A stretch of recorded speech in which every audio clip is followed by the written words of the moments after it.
Sometimes being a woman is kind of awful. It's not just lip gloss and hair extensions. It's not all cute matching sets from Amazon. I would actually argue it's almost never any of those things. And as a girl who grew up with a bunch of people who truly believed in all of my power and skill, realizing that corporate America actually doesn't love women was a bit of a tough pill to swallow. Welcome to the reality of being a woman at work in 2024. Although parental leave is for everyone, mothers tend to take longer leaves of absence. And the unfortunate truth is that the longer a mother is away from work, the less likely she is to get promoted or get a raise upon her return for at least 2 years. Which is wild to me because being a mother should be considered a full-time job that is arguably the most important job in the world. The wage gap is in fact real, but it isn't happening how you think it is. Actually, let me take a step back. Here's what the wage gap is. A lot of people genuinely think that the wage gap works like this. You a lady? Yeah, you're gonna make 75 cents on the dollar to that dude over there.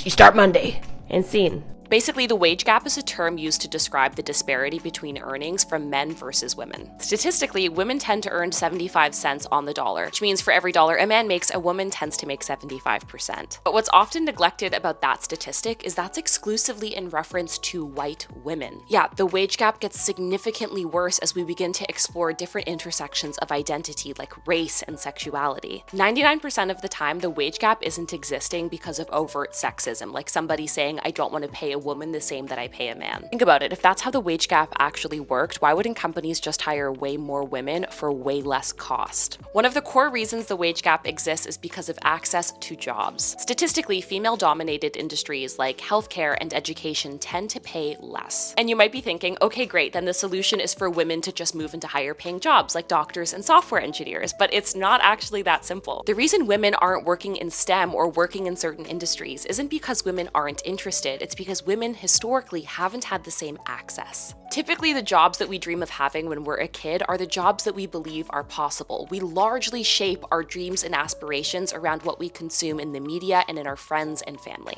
And because of historical barriers, like for example, only allowing men to study medicine for years and years, very few women grew up generations ago with women in medicine, women in sciences, women in engineering. To put it simply, there was no representation and no one showing young girls that this was possible. And by extension, fewer and fewer women were moving into those spaces. To put the cherry on top of that, there's also a lot of gender bias around what subjects boys and girls are naturally good at. There's quite a few studies that show this. In fact, Microsoft released a study a couple of years ago that I think is fascinating. Basically, what they discovered is that young girls start off their academic journeys having a genuine interest in sciences, but it actually dwindles the older that they get. And their research discovered the core reasons for that was a lack of representation, which means they didn't understand how they could get into that industry, as well as a lack of belief that they were capable. Another contributing factor to the wage gap is negotiations. Women are way less likely to negotiate their salary than men are. In fact, people who don't negotiate tend to lose out on just under $1 million over the course of their career. Great, so the solution is women should just ask for more money. Women aren't avoiding negotiating just for the hell of it. It's because we've been conditioned to take up less space and we've been told that we're aggressive and begging if we ask for what we deserve. It also doesn't help that because of all of these historical differences, we can say, a lot of the core decision makers and hiring managers, especially in male-dominated industries, are men. Studies have also shown that men tend to interpret women negotiating as being aggressive or pushy, whereas the exact same negotiation tactic delivered by a man wouldn't be received the same way. And those statistics, once again, are exasperated when we look at different intersections of existence, particularly within race. I'll keep it a buck with you. There is no simple solution. You and I cannot fix capitalism, but what we can do is try to own our truth and own our finances as much as possible by negotiating and giving ourselves permission to explore career paths that historically we maybe thought we weren't capable of. The reality of being a girly pop at work is that your body type is going to determine what clothes are and are not work appropriate. You might not be able to tell by my oversized shirt, but I am a busty gal. And I will literally never forget at the beginning of my career when I showed up to work in a pencil dress that went well past my knees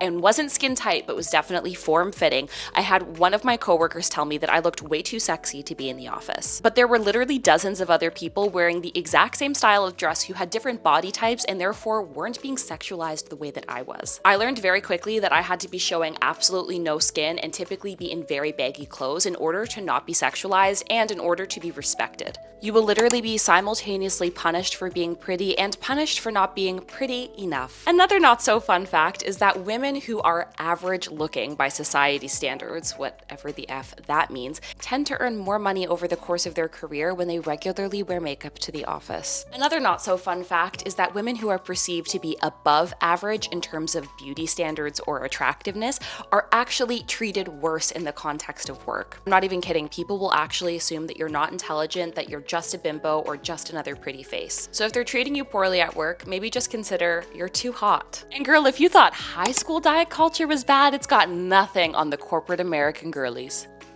Oh no, I'm gonna pass on lunch. I plan on having a big dinner. Oh, I need to go shopping after work. My pants are just so tight. Aren't I such a whale? The office space so quickly became a breeding ground for unhealthy diet culture and people constantly comparing what one person ate versus another and how active one person is versus another. I think it's just because of the competitive nature of being in a workspace, it ends up trickling into every single facet of our lives. Okay, so being a girl sucks. Thanks so much for watching this video.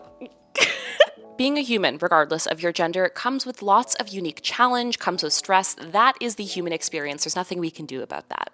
But I do think it's really important for us to have honest and raw conversations about the reality of being a woman in the workplace. Think about me though, I love being a woman. I love being a corporate girly pop, and the reason I love it is because I've deliberately decided to surround myself with women who inspire me. I keep female mentors that I truly look up to very close in my circle. I'm meticulous about what companies I work at. I am meticulous about how I select my future bosses. I'm really thoughtful about the cultures and environments I allow myself to be in, knowing that women can be predisposed to some of these less exciting parts of the corporate world. And a second thing about being a woman at work is that we have come so far. We have seen so many more women enter areas like science, technologies, engineering, and math. We've seen more women in leadership. We're seeing women run for presidential positions globally. This is a really exciting time to be alive, and I'm so grateful for that. And the more that we can have healthy conversations about what you can look out for, what to be aware of, so that you don't internalize things and that you don't dim your light for the comfort of others, and frankly, impact your financial situation, the better.